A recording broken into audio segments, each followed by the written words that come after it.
ಆತ್ಮೀಯ ವಿದ್ಯಾರ್ಥಿಗಳು, ಇಂದು ನಾವು ವಿದ್ಯುತ್ ಶಕ್ತಿ ಪಾಠದಲ್ಲಿ ಸಮಸ್ಯೆಗಳ ಬಗ್ಗೆ ತಿಳ್ಕೊಳ್ಳೋಣ. ಅಂದರೆ 4 ಮಾರ್ಕ್ಸಿನ ಒಂದು ಸಮಸ್ಯೆ ಇದೆ.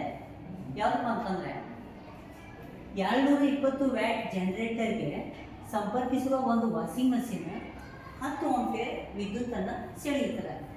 ಹಾಗಾದರೆ ಆ ವಾಷಿಂಗ್ ಮಷೀನ್ನ ಸಾಮರ್ಥ್ಯವೇನು? ಇದನ್ನು ದಿನಕ್ಕೆ ಫಸ್ಟಲ್ಲಿ ಕೇಳೋಣ, ಸಾಮರ್ಥ್ಯ ಕೇಳೋಣ. ಎಸ್, ಆನಂತರ ಏನು ಮಾಡೋಣ, ಇದನ್ನು ದಿನಕ್ಕೆ 6 ಗಂಟೆಗಳ ಕಾಲ ಬಳಸಿದರೆ 1 ಕಿಲೋವ್ಯಾಟ್ಗೆ 5 ರೂಪಾಯಿ ಅಂತೆ. 1 ಕಿಲೋವ್ಯಾಟಿಗೆ ಎಷ್ಟಂತ? 5 ರೂಪಾಯಿ ಅಂತ. 30 ದಿನಗಳವರೆಗೆ ಉಪಯೋಗಿಸಿದ ಶಕ್ತಿಯ ವೆಚ್ಚವನ್ನು ಲೆಕ್ಕಾಚಾರ ಮಾಡಿ. ಮಕ್ಕಳೇ, ಇಲ್ಲಿ ಸಮಸ್ಯೆಗಳಂದರೆ ಏನು? ಅಲ್ಲಿ ಯಾವ್ಯಾವ ದತ್ತಾಂಶಗಳನ್ನು ಕೊಟ್ಟಿರ್ತಾನೆ ಆ ದತ್ತಾಂಶಗಳನ್ನು ಏನು ಮಾಡ್ಬೇಕಂದ್ರೆ ಮೊದಲ ಬರ್ಕೋಬೇಕು. ಪರಿಹಾರ ಅಂತ ಫಸ್ಟ್ ನೋಡು, ವಾಷಿಂಗ್ ಮಷೀನದ ಸಾಮರ್ಥ್ಯ ಕೇಳೋಣ. ವಾಷಿಂಗ್ ಮಷೀನದ ಸಾಮರ್ಥ್ಯ ಅದನ್ನು ಬರ್ಕೊಳ್ಳಿ. ವಾಷಿಂಗ್ ಮಷೀನದ ಸಾಮರ್ಥ್ಯ ಏನಂದ್ರೆ ಪಿ ಅಂತ ಕರಿತೀವಿ. ಪಿ ಅಂದ್ರೆ ಪವರ್. ಹಾಗಿದ್ರೆ ಇಲ್ಲಿ ಪವರ್ ಅಂದ್ರೆ ಪಿ ಆಗಿರುತ್ತೆ. ಎಸ್, ಇಲ್ಲಿ ದತ್ತಾಂಶ ನೋಡಿದಾಗ ವಿ ಬೆಲೆ ಕೊಟ್ಟಾನ, ವಿಭವಾಂತರ ಕೊಟ್ಟಾನ, ಅದ್ರ ಜೊತೆಗೆ ವಿದ್ಯುತ್ ಪ್ರವಾಹ ಕೊಟ್ಟಾನ. ಹಾಗಾಗಿ ಏನು ಕೇಳೋಣ ಅಂದ್ರೆ ಸಾಮರ್ಥ್ಯ ಕಂಡಿಡಿ ಅಂತ ಹೇಳ. ಹಾಗಿದ್ರೆ ಸಾಮರ್ಥ್ಯ ಕಂಡಿಡಿಯುವಂಥ ಸೂತ್ರ ನಾವು ಓಮ್ಸ್ ಲಾಗ ಏನು ಮಾಡ್ತೀವಿ ಅನ್ವಯಿಸ್ತೀವಿ. ಹಾಗಾದ್ರೆ ಓಮ್ಸ್ ಲಾಗ್ ನೋಡಿದಾಗ P equal to V into I. V ಅಂತ ವಿಭವಾಂತರ, ಐ ಅಂದ್ರೆ ವಿದ್ಯುತ್ ಪ್ರವಾಹ. ಅವು ಏನು ಮಾಡ್ಯಾನ? ವಿಭವಾಂತರನ ಕೊಟ್ಟಾನ ಮತ್ತು ವಿದ್ಯುತ್ ಪ್ರವಾಹನ ಕೊಟ್ಟಾನ. ಅವೆರಡು ಏನು ಮಾಡಿ ತುಂಬಿ. ವಿಭವಾಂತರ ಎಷ್ಟಿದೆ? 220 ವಿ ಅದ. ಹಾಗಾದ್ರೆ ವಿದ್ಯುತ್ ಪ್ರವಾಹ ಎಷ್ಟದ? 10 ಎ ಅದ. ಹಾಗಾದ್ರೆ ಇವೆರಡು ಇಂಟು ಮಾಡಿರಿ. ಭಾಳ ಸಿಂಪಲ್ ಅದ. ಇಲ್ಲಿ ನೋಡ್ರಿ, ಇದೊಂದು 0 ಇದೊಂದು 0, 2 0 ಇದೆ. 22 1 22 ಅಂದ್ರೆ ಇದು ಎಷ್ಟು ಬಂತಂದ್ರೆ 2200 ಬರುತ್ತೆ. ಹಾಗಾದ್ರೆ ಮುಖ್ಯವಾಗಿ ಸಾಮರ್ಥ್ಯದ ಎಸಮಾನ ಯಾವುದಂದ್ರೆ ವ್ಯಾಟ್ ಅಂತ ಕರಿತೀವಿ. ಏನು ಕರಿತೀವಿ? ಅದಕ್ಕೆ ವ್ಯಾಟ್ ಅಂತ ಕರಿತೀವಿ. ಈಗ ಏನು ಕಂಡಿದ್ವಿ? ಸಾಮರ್ಥ್ಯವನ್ನು ಕಂಡಿದ್ವಿ. ಹಾಗಾಗಿ ಏನು ನೋಡಿಲ್ಲಿ, ಈಗ ಏನು ಕಂಡಿಡ್ಬೇಕು? ದಿನಕ್ಕೆ 6 ಗಂಟೆಗಳ ಕಾಲ ಬಳಸಿದರೆ 1 ಕಿಲೋವ್ಯಾಟ್ಗೆ 5 ರೂಪಾಯಿ ಅಂತೆ. 30 ದಿನಗಳವರೆಗೆ ಏನು ಮಾಡಿದ್ರೆ ಉಪಯೋಗಿಸಿದ ಶಕ್ತಿಯ ವೆಚ್ಚವನ್ನು ಏನು ನಾವು ಲೆಕ್ಕಾಚಾರ ಮಾಡೋಣ. ಭಾಳ ಸಿಂಪಲ್ ಅದ.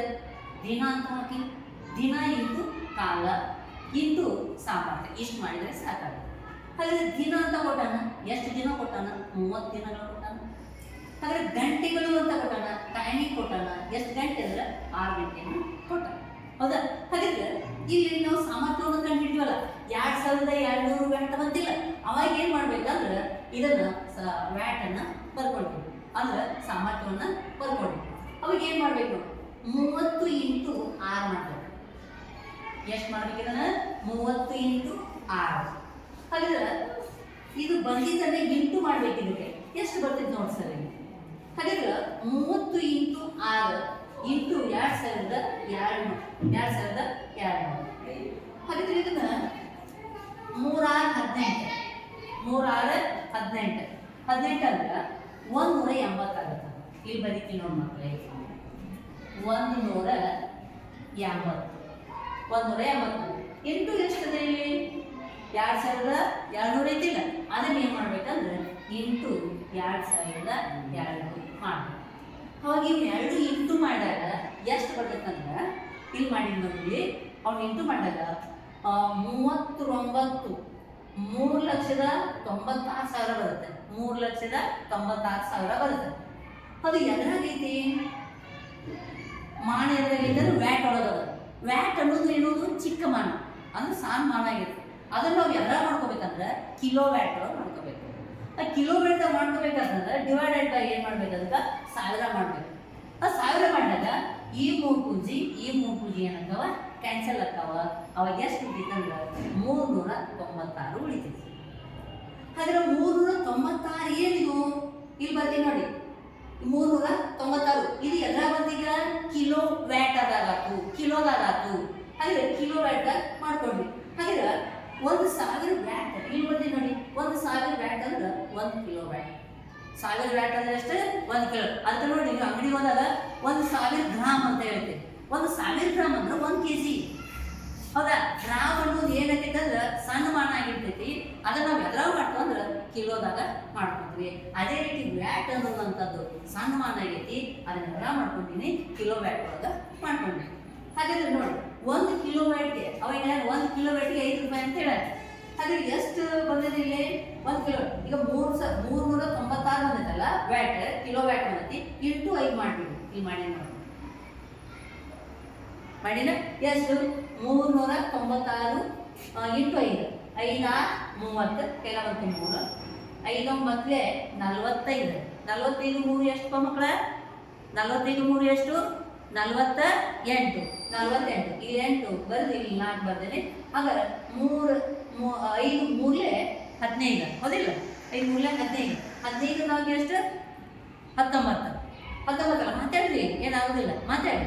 ಇಲ್ಲಿ 19 1980 ಬಂತು. ಅವಾಗ ಇಲ್ಲಿ ಬಂತಲ್ಲ, ಇದು ಏನಪ್ಪ ಅಂದ್ರೆ ರೂಪಾಯಿ. ಎಷ್ಟು ರೂಪಾಯಿಗಳದ ನೋಡಿ, ಇಂಟು ಮಾಡಿದಾಗ 1980 ರೂಪಾಯಿಗಳು ಅಂದ್ರೆ ಇದು ಎಷ್ಟು ನಾವು ಉಪಯೋಗಿಸಿದ 1 ಕಿಲೋ 5 ರೂಪಾಯಿ ಅಂತಂದ್ರೆ 30 ಜನಕ್ಕೆ ನಾವು ಎಷ್ಟು ಬೆಲೆ ಕಟ್ಟಬೇಕಾಗುತ್ತೆ ಮಕ್ಕಳಲ್ಲಿ? 1980 ರೂಪಾಯಿ ಏನು ಮಾಡಬೇಕು ಕಟ್ಟಬೇಕಾಗುತ್ತೆ.